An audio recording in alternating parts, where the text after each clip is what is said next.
দই রেসিপি নিয়ে হাজির হয়ে গেলাম। ছোট বড় সকলের অনেক পছন্দ, খেয়ে কিন্তু সবাই প্রশংসা করবে। আসসালামু আলাইকুম, কেমন আছেন সবাই? আশা করছি যে যেখানে আছেন আল্লাহর রহমতে অনেক ভালো আছেন। আমিও আল্লাহর রহমতে আপনাদের দোয়ায় অনেক ভালো আছি। আমি আজকে বানিয়ে নিব প্রায় 4 কেজির মতো দুধ দিয়ে টক মিষ্টি দইটা। তো আমি চুলায় একটা পাতিল বসিয়ে ওখানে বেশ খানিকটা চিনি দিয়ে কিন্তু ক্যারামেল করে নিচ্ছি। এটা কিন্তু সবাই করতে পারেন বাসায়। তারপরে এই যে আমি দুধ জ্বালিয়ে কিন্তু প্রায় অনেকটা কমিয়ে ঘন করে নিয়েছি। তার ভিতরে আমি ঢেলে দিয়েছি ক্যারামেলটা কালারের জন্য। আপনারা চাইলে নাও দিতে পারেন। এইদিকে আমি একটা গ্লাসের মধ্যে একটু পানি দিয়ে বেশ খানিকটা গুঁড়ো দুধ ঢেলে ভালো করে নেড়ে চেড়ে মিশিয়ে নিব। কারণ আপুরা, আমি যেহেতু দই বিশেষজ্ঞ না বা পারফেক্টভাবে আমি যে একেবারে দই বানাতে পারি সেটাও আমি বলছি না। আমি আমার নিজের অভিজ্ঞতা থেকে আপনাদের সাথে শেয়ার করছি। চাইলে কিন্তু আপনারা আমার রেসিপিটা দেখে ট্রাই করতে পারেন। আশা করছি একেবারে খারাপ হবে না, সবাই খেয়ে প্রশংসা করবে। তারপরে এই তো আমি দুধটা কিন্তু মিশিয়ে নিয়ে ভালো করে নেড়ে চেড়ে তারপরে আমি এখানে টক দই, দোকানে কিনতে পাওয়া যায় টক দই, এটা ছাড়া কিন্তু অবশ্যই আপনারা মিষ্টি দই বানান বা টক দই বানান, কোনোটাই কিন্তু জমবে না।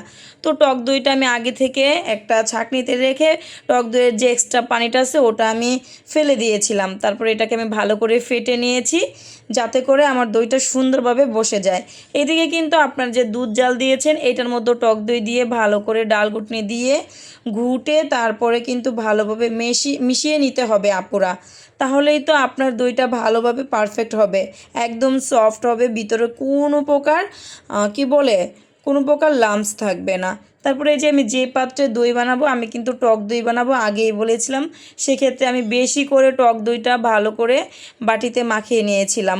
এটা আমার প্রায় একটা বড় বাটি ছিল, ভিডিওতে অতটা বোঝা যায় না, যেহেতু আমি 4 লিটার গরুর দুধের আজকে দই বানাবো সেহেতু আমার বড় পাত্রে লাগবে। তো এই পাত্রে আমার হইতেছিল না। তারপরে ছোট ছোট 2টা বাটি একটা গ্লাসেও আমি বসিয়ে দিলাম, ভালো করে ফয়েল পেপার দিয়ে মুড়িয়ে তারপরে আমি সারা রাতের জন্য রেখে দিয়েছিলাম মোটা একটা কম্বল দিয়ে। তারপরে কিন্তু আপনারা দেখতেই পাচ্ছেন আমার দইটা মাশাআল্লাহ আলহামদুলিল্লাহ খুব সুন্দরভাবে বসে গিয়েছে, একদম পারফেক্টভাবে বসে গিয়েছে। আমার বাসার সবাই খেয়ে কিন্তু অনেক প্রশংসা করেছে, যদিও সবাই টক বেশি দইটা পছন্দ করে না, আবার অনেকেরই পছন্দ। তো এই তো আমার আজকের এই দই রেসিপিটা আপনাদের সাথে শেয়ার করলাম।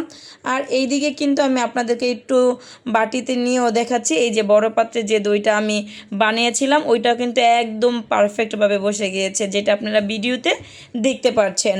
আমার ভিডিওটি যদি ভালো লাগে আশা করছি অবশ্যই লাইক কমেন্ট শেয়ার করে পাশে থাকবেন।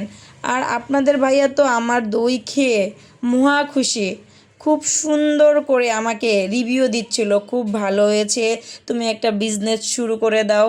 আসলে চাইলে কি সব কিছু সবাইকে দিয়ে সম্ভব? আমি জানি আমাকে দিয়ে কিচ্ছু হবে না। আপনার ভাইয়া দই খাচ্ছে আর বলতেছে খুব মজা হয়েছে, টকটা একটু বেশি হয়েছে, কিন্তু মিষ্টি হলে খুবই ভালো লাগতো, যেটা কিনা আপনারা ভিডিওতে দেখতে পাচ্ছেন। বেচারা আমার খাবার খেয়ে অনেক প্রশংসা করে সব সময়। আমি আমার ফ্যামিলির জন্য নিজের হাতে বানিয়ে অনেক রকমের রান্নাবান্না বা ডেজার্ট আইটেম ওদেরকে খাইয়ে থাকি। আজকের ভিডিওটা এই পর্যন্তই, ধন্যবাদ।